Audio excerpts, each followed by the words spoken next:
I need a lot of stripper clothes. I need them to work on a pole in the champagne room. I need them to have rhinestones, nets, stretch. It's a bizarre thing when somebody tells you they can pull up to your house that night with a bus full of what you need.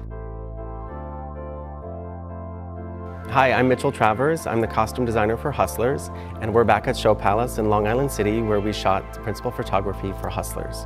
These Wall Street guys, you see what they did to this country? They stole from everybody. I knew Bo Burnham quite well, and we were shooting a film called 8th Grade at the time. Laureen, who is his partner, was getting ready to start Hustlers. And at the time there was no cast attached, it was just the story. They sent the script over to me.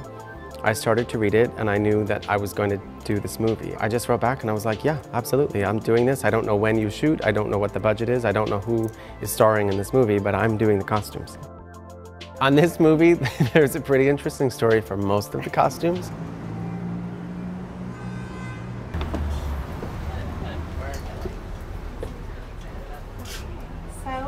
So this is the bus. This is the bus. This is the Born Exotic bus. Obviously this was a huge resource to me as a designer of a movie that takes place partially in a strip club. I had been canvassing the tri-state area for any place that sold clothing like this, and I came across this company, Born Exotic. They obviously supply a lot of the clubs in the area and they're very used to the demands that the clothing needs.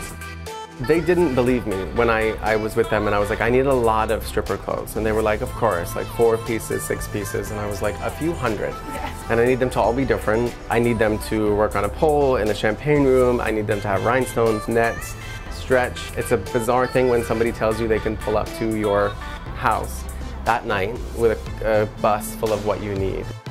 The athleticism of this profession demands a lot of its clothing. So it is performance wear, it's sportswear. We are dressing athletes. You know, you have somebody who is lifting their body weight up and down, swinging around a pole. Like, this requires a lot from the clothing that's worn at that time.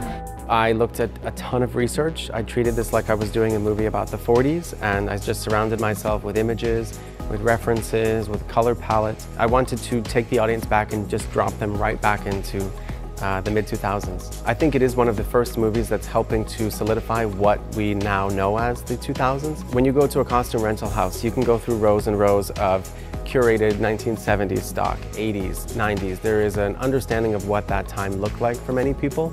But for the early 2000s, because it is so close to our memory, it hasn't really been defined in the way that a movie can define an era.